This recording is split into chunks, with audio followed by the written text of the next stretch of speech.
Hey guys, this is the new strategy I've been promising and working on with actually two members. They've kind of put their heads together and brought me on board actually. So this is what's will come out of that. Um, Basically, and I want to go through it and show you the rules and stuff. And what we'll do is we'll once the chat room gets up and running, which hopefully will be late next week, mid to late next week. Um, we'll discuss this more, as a group, ways to improve on it. Guys can let everybody know, let the room know when there's on different pairs, different trades setting up, that sort of thing. So we'll start with this strategy, and then I'm sure we'll move on to the other ones, some swing trades, some 15-minute chart trades, that kind of thing. So this is a range chart. This is a 3-minute range chart. So you'll have to set that up. And I've written out the rules. Okay. Rule number one, as usual, is we want price to be moving. Okay, we don't want it, and we can see that pretty easy in the range charts. So, we want to make sure that there's some real sine wave action, up and down, before we even consider a trade. And this will take a bit of patience and practice to spot, but it's very, very, very important. We're going to use a 50 EMA and a 110 EMA. And we see that here. So the red is the 50, the blue is the 110. The red's got to be on top of the blue for to go long, vice versa for a short. Okay, and price has got to be above the EMAs for a long, below for a short. The ideal entry is when price kind of pulls back to the EMAs, and then the MACD crosses, and that's when we can enter. And I'll show you a bunch of examples here. And the last kind of rule is the MACD, when they cross, it has to be below the zero line for a long and above the zero line for a short. And we'll go through those examples now.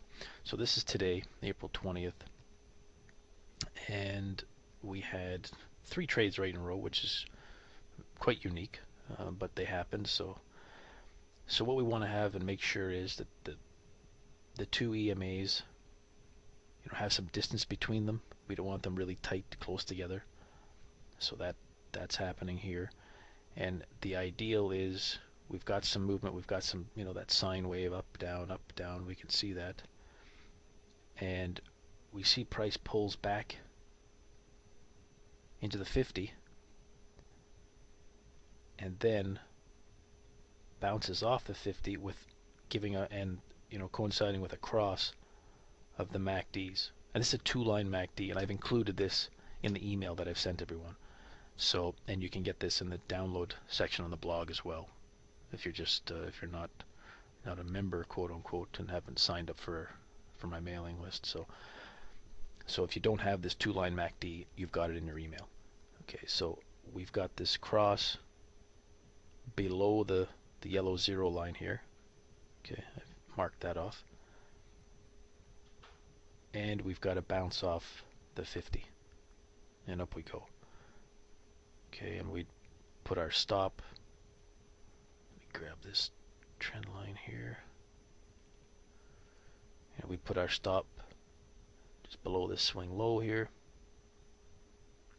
And as far as targets, that'll vary. Each guy's going to be a little different. You want 10 pips a trade. You want 1-to-1 risk reward ratio here. So if we're getting in at let's say 10, and our stops, what's that? 1. Let's call it 10. So 10 for 10, right? So you'd get your 10 pips there. There's probably about 15 available, and so that's trade number 1 we would have taken. And again, another setup shortly after that. Comes down into the 50, bounces off, we get a cross. Like, these two things have to happen at the same time. Okay, so we've got it comes into the 50, great. And then we look to the MACD. Is it below the zero line? Yes. Has it crossed? Yes. Now we can go long. And that's 26 pips there. But again, we could get out here at this swing high, this previous swing high, use that as an exit. Okay, and then we have a third one here. Same thing. Price, has a nice move up, nice move down, touches the 50. What happens now? We look at the MACD. Is it below the zero line? Yes. Is it crossing below the zero line? Yes. Great. Now we can go long. And again, carry on. Now, it doesn't always have to be the 50. It can come down and touch the 110 as well, or anywhere kind of in between. That's why we'd like to see this space between the 50 and the 110, or the red and the blue, quite wide. Okay. In other words, we don't want, we don't want this. Okay, too little space here. We'd rather have it, reasonable space. What's reasonable? I don't know. That's tough to measure. It's kind of an eyeball thing, and we'll get used to that. What makes sense. So that was on the euro yen, and here's just pound dollar. Again, here we have a nice move down. This is kind of a narrow range for the 50 and the 110. You could have taken it would have worked great, but I might not have been in this one because of that. Okay, this one would be more attractive to me because it's got a nice move down. The 50 and the 110 are spread apart a little bit more, and we would have got in. Now on this one, let's see, we got in here, and our stop would be below this swing low here. That'd be, let's say, 8-9 pips. We just about got stopped out on this candle here, and then it carried on. It went in our favor. And if it did get stopped out, that's fine. I mean, that's life, but we want to keep it, a reasonable amount. 8-9 pips below our entry, which would be below this swing low here. So that's a reasonable risk for this trade. Now the MACD settings, they'll be different, and we've kind of messed around with a bunch of settings. We've tried, write these down here. We've tried the 488, 485, and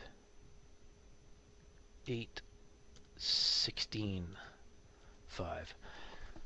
So, which one to use?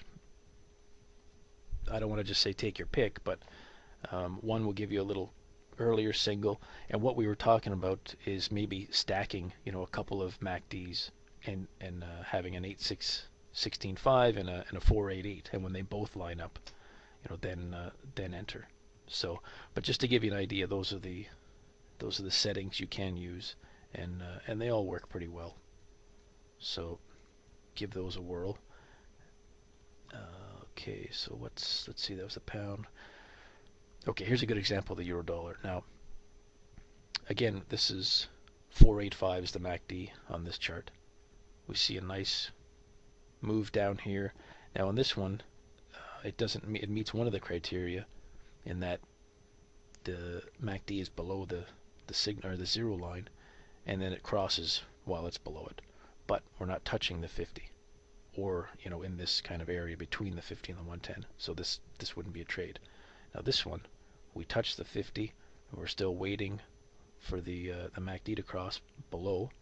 Keeps coming down, still within that range, and it's quite wide, which we like. And then it finally does cross the zero line, or the MACD crosses, and it is below the zero line. So let's say we get in here, there's 10 pips there. If we pull back, we can take another 18, or probably another 8, so to this swing high here, if that's what we were after. Okay, so this is still a valid entry. I just wanted to show you that as an example that, when this, it might break through the 50. It's not always going to bounce off the 50, but as long as it stays above between the 50 and the 110, then we're okay. And then again, this trade here, here's another nice setup. So it breaks through,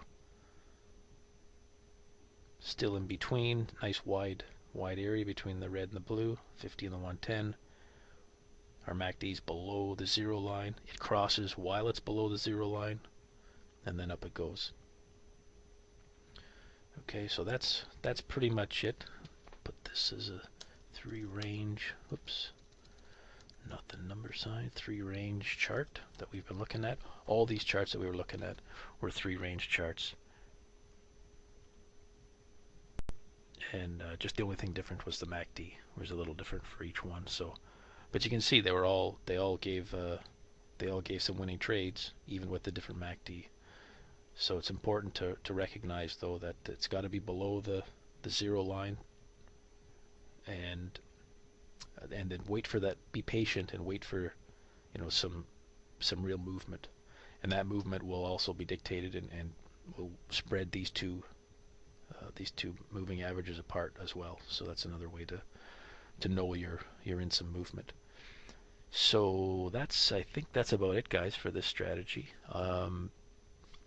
I will keep an eye on the blog, and I'll be emailing you, letting you know what's going on with the chat room as well. And thanks for everybody's comments. I appreciate them, good, bad, and different. All of them. I do appreciate them. And I guess that's it. We'll talk to you soon. See ya.